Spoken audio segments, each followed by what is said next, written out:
Hey, so believe it or not, it's already been 6 months since Sony launched the PS5, and even if a lot of people are still struggling to get their hands on one, I mean, they've been selling them like hotcakes. I mean, the latest numbers I've seen, they've sold 8 million units as of March 31st. I mean, that's crazy to me. Back in 2013, when the PS4 launched, I think it sold 7.6 million in around the same time frame. So back then, there was no COVID and there was no global chip shortage. So I mean, those are crazy numbers. But before we go all in on this video, we are very close to reaching 5,000 subscribers. So if you're a fan of the channel and if you have some questions that you would like to ask me, now is the time to leave them down below and I'll answer them in a future Q&A once we reach that milestone. And if you're new to the channel and if this is the first time you're seeing my face and Gatsby's face, we usually try to make beautiful videos with tech in them, so if that sounds appealing to you in any way, shape or form, there's a subscribe button down there with a tiny bell thingy on the side that you should probably go and give it a click.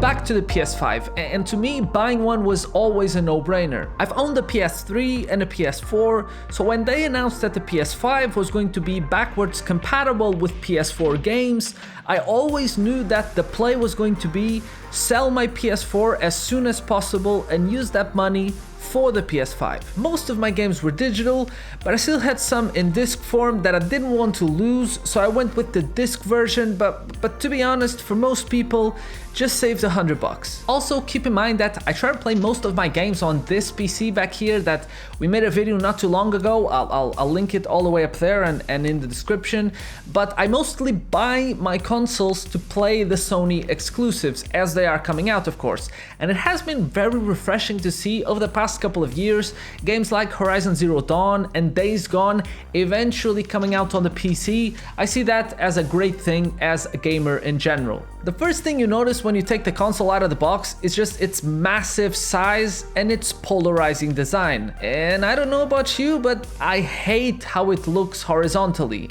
But vertically, at this slanted angle in the corner of my desk with the LED strip going behind it, I think it's straight fire. That isn't to say that it will look great in your setup, because I can imagine it sticking out like a sore thumb in people's living rooms, but after having it in the corner of my eye for 6 months, I love it. And the details, I mean, they're incredible. You probably already know about the texture with the PlayStation button shapes engraved in the inner side of the side plates like you have on the back of the controller, but you probably don't know that these plates are not only easily swappable, and a lot of brands are already making alternative colors, but if you just want to add a little flair to your stock ones, you can add a tiny piece of paper or thin plastic to the PlayStation logo, and instead of having a black logo, you can go for an accent that works better in your setup. Speaking of looking better, if you want to avoid using the base when you have your console vertically, you can, and the PS5 will sit just as stable as it would with the base,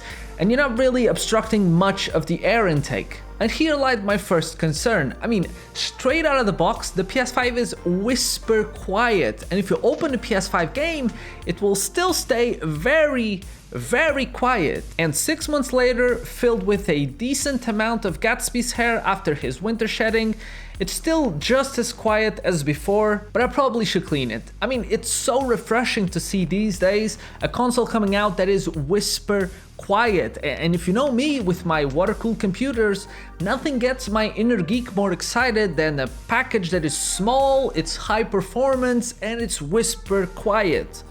And I mean, the PS5 isn't necessarily small, but it's, I don't know, it's smaller than the computer, so one tip that is no longer valid with the PS5 is you should not replace the thermal paste inside the console. That was my go-to move with every PlayStation, but this time around, just don't do it. Sony used liquid metal on the die, and there is nothing to be gained by replacing it. One of the biggest improvements is the DualSense Controller, and I mean, it's such a step forward, and I had so much to say about it that I made a full video last week just focusing on all the good and the bad 6 months later, and I'll leave it linked in the description if you are interested in going full on in depth. but the too long didn't watch is, it's a fantastic controller, but I have some durability issues with my triggers, and so will everyone if they try to play any game that makes regular use of the triggers. But go watch that video right after this one in case you have those issues and want to know how to fix them on your controller. Software-wise, nothing major has changed yet.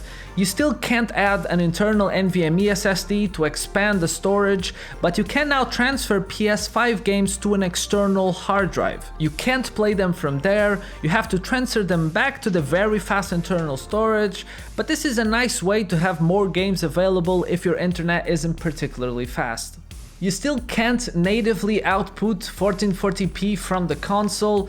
You either have to trick the console or your monitor has to support natively downscaling 4K to 1440p, which still isn't ideal. But in case of my monitor, for example, I mean, it doesn't communicate great with the PS5, so the PS5 outputs just 1080p and the monitor tries to stretch it to 1440p.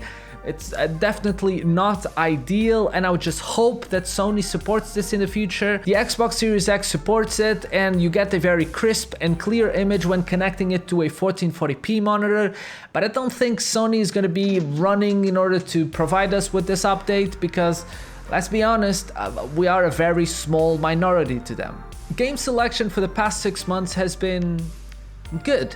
Definitely better than when the PS4 first launched, but unless you're a big Souls fan, I wouldn't say there is a must-buy game yet. I still haven't tried Returnal, but that looks pretty fantastic, but other than that, you pretty much have the opportunity to catch up on all those PS4 games that for one reason or another, you never ended up playing. For me, that was the original Spider-Man from 2018 that looks and plays great with the ray tracing performance mode, where it runs at 60 FPS, 1440p, and has some ray tracing mixed into it.